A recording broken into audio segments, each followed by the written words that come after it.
Word up, son. Word. Yeah. To all the killers and the $100 billers. For real, niggas who ain't got no feelings.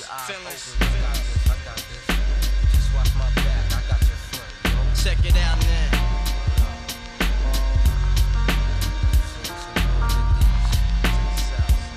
I got you stuck off the realness. We be the infamous, you heard of us. Official Queensbridge murderers. The mob comes equipped for warfare. El Bronx, 1973. No es una fecha cualquiera. Es el año en que una ciudad decidió abandonar a parte de sus habitantes. Y esos habitantes decidieron responder con lo único que nadie les podía confiscar: la voz, el cuerpo, la pared y el disco de vinilo. Nueva York había retirado los programas de educación musical de las escuelas públicas. Los presupuestos fueron a otro sitio. Los barrios negros e hispanos del Bronx quedaron sin instrumentos, sin aulas, sin futuro planificado. Lo que el sistema eliminó por arriba, la calle lo reconstruyó por abajo. Los jóvenes tomaron los tocadiscos de sus casas, los sacaron a la calle, los enchufaron en las farolas, aislaron el break, esa sección rítmica de batería que latía en el fondo de los discos del funk y el soul, y la convirtieron en el corazón de algo nuevo. No sabían que estaban fundando una cultura, solo sabían que necesitaban moverse. El Bronx de aquellos años era también un paisaje de destrucción. Los propietarios quemaban sus propios edificios para cobrar el seguro. Bloques enteros de vivienda obrera ardían mientras las familias dormían. Era una ciudad que se devoraba a sí misma desde dentro. Y en ese paisaje de escombros y solares vacíos, en las fiestas callejeras que se montaban en los parques, nació el hip hop. No como escape, como respuesta. Un hombre llamado Afrika Bambaataa, ex líder de la pandilla Black Speed, tuvo una revelación: transformar la violencia en competencia artística. Fundó la Universal Zulu Nations. Le puso nombre a lo que ya existía: hip hop. En Wolof, hip significa abrir los ojos. En inglés, hop es movimiento. Conocimiento en movimiento.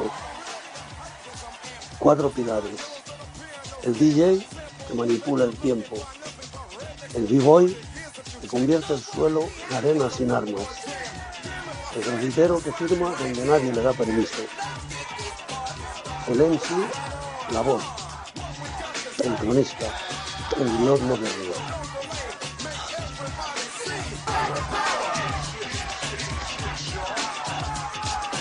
A España el rap no llegó por los sellos discográficos ni por las radios. No fue un producto importado. Fue un contagio humano, directo, físico. En las bases militares norteamericanas de Torrejón de Ardoz, de Rota, de Zaragoza, había soldados negros e hispanos destinados lejos de casa. Muchos de ellos venían de los mismos barrios que habían visto nacer el hip hop, de comunidades afroamericanas y latinas que conocían el lenguaje de la exclusión. Llevaban en el bolsillo casetes, vinilos, una forma de moverse, una forma de hablar. Al otro lado de la valla de la base estaban los hijos de los barrios obreros españoles, jóvenes que tampoco aparecían en ningún relato oficial, que también habían crecido en bloques de hormigón, en periferias sin nombre en los mapas del centro, que también buscaban un lenguaje que los nombrara. El intercambio fue periférico en todos los sentidos. Ocurrió en los márgenes geográficos de las ciudades, entre los márgenes sociales de dos países. No hubo intermediarios institucionales, no hubo industria. Hubo una cinta de casete pasando de mano en mano. Hubo un chico escuchando en un portal con los auriculares puestos, el pie golpeando el suelo, marcando el ritmo, sin parar. La cinta llegó al Portal y el Portal se convirtió en academia. Muchas personas hablan de progreso, eso, y los ricos se quedan todo el peso. Se meten presos, se piden cordura y el basura. El alcalde les ayuda, ave con fuego probaditas en la espalda. Eso no, ni rubíes ni esmeraldas. Quiero escuelas, parques, quiero dos. Tírese mi barrilla en dos, el polvo blanco. Yeah, rap solo, W 2001, vicios y virtudes. Yeah. Cuando empiezo a calentarlo y tenéis un litro, levantarlo. No estoy sereno, no hay razones para estarlo. No estoy sobrio, no hay razones para estarlo. Para estarlo, con levantarlo. Si empiezo a calentarlo y tenéis un litro, levantarlo. No estoy sereno, no hay razones para estarlo. No estoy sobrio, no hay razones para estarlo. Para estarlo, con levantarlo. Bien. En los 90, el rap fue el periódico que nadie imprimía. Los primeros grupos que arraigaron en España no venían de ninguna industria, venían de los mismos portales, de los mismos escampados, de la misma rabia contenida que había dado forma al hip hop en el Bronx 20 años antes. Grupos como CPV o 7 Notas, 7 Colores hicieron algo que el sistema no había previsto: convertir la calle en fuente de conocimiento. Sus letras eran registros de lo que los medios ignoraban. La policía a las 3 de la mañana, la fábrica que cerró, el hermano que no volvió. No eran canciones, eran actas notariales del asfalto. A finales de los 90 y principios de los 2000, esa escena empezó a ganar masa crítica. Violadores del Verso desde Zaragoza, SFDK desde Sevilla. El rap dejó de ser un fenómeno exclusivamente madrileño para convertirse en un lenguaje común de las periferias españolas. Cada ciudad tenía su acento, su barrio, su manera de nombrar la misma exclusión, y sin embargo se reconocían, compartían un código. El hip hop funcionaba como una nación sin fronteras administrativas, con su propia geografía trazada no en mapas, sino en letras. Pero esa crónica tenía una habitación cerrada. El rap de los 90 fue mayoritariamente un espacio de hombres. La hipermasculinidad del asfalto construyó un nosotros que a menudo dejaba fuera a la mitad del barrio. Esa deuda existe.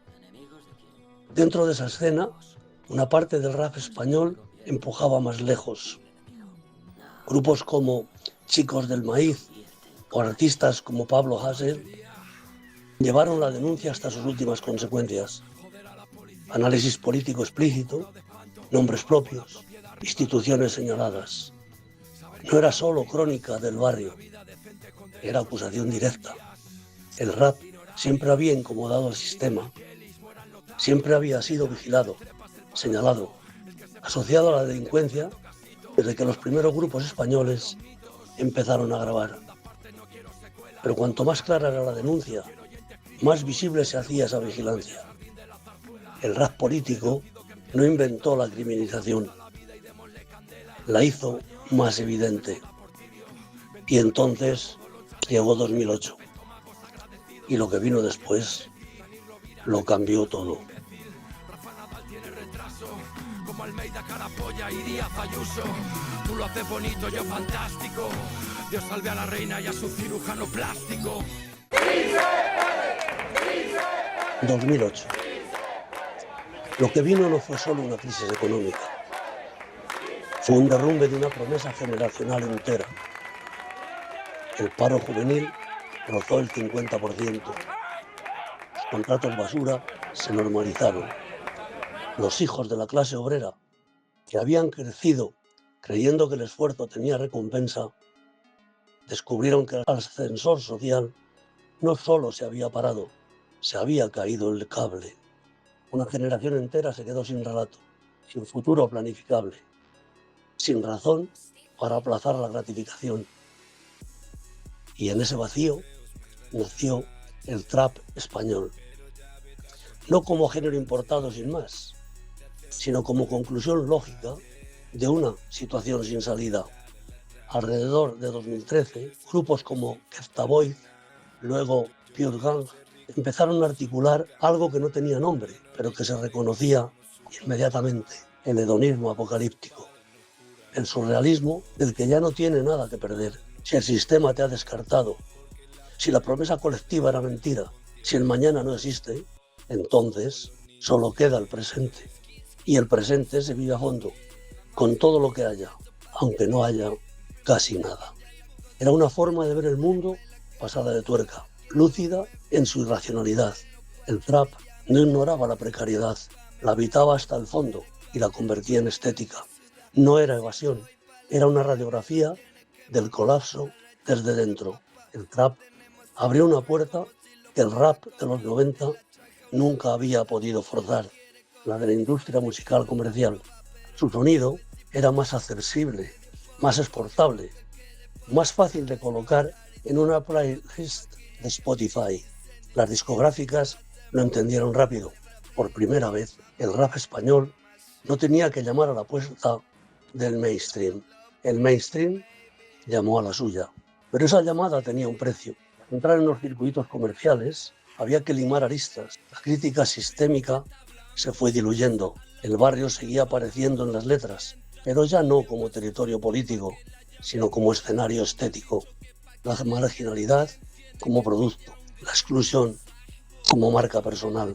Lo que había nacido como una denuncia colectiva se fue convirtiendo en muchos casos en un relato de éxito individual. El chico del barrio que triunfó, el hecho a sí mismo, la narrativa favorita del neoliberalismo. El mercado demostró entonces una capacidad que ya había ejercido antes con el punk, con el grunge, con cada subcultura que había amenazado por morder la mano que alimenta. La capacidad de absorber la forma y vaciar el contenido. El chándal en la pasarela, la jerga del barrio en el anuncio de una marca de lujo. La estética de la precariedad convertida en tendencia para quien nunca había sido precario. El sistema absorbió la forma y vació el contenido.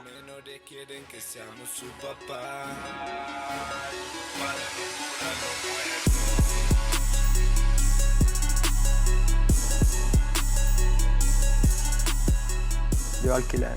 ¿Siempre? Sí. ¿No tenéis propiedades? Yo sí yo ocupado alquiler. Pero ¿valoras volver a pasar a ocupar? Ha sido un gran paso para atrás, la verdad. Para ti es negativo pasar de ocupar a alquilar. Hombre, pagar por vivir para mí no tiene mucho sentido. Pagar por ocupar una... Habiendo tantas casas que hay. Es verdad. No sé. A mí en la cabeza no me entra.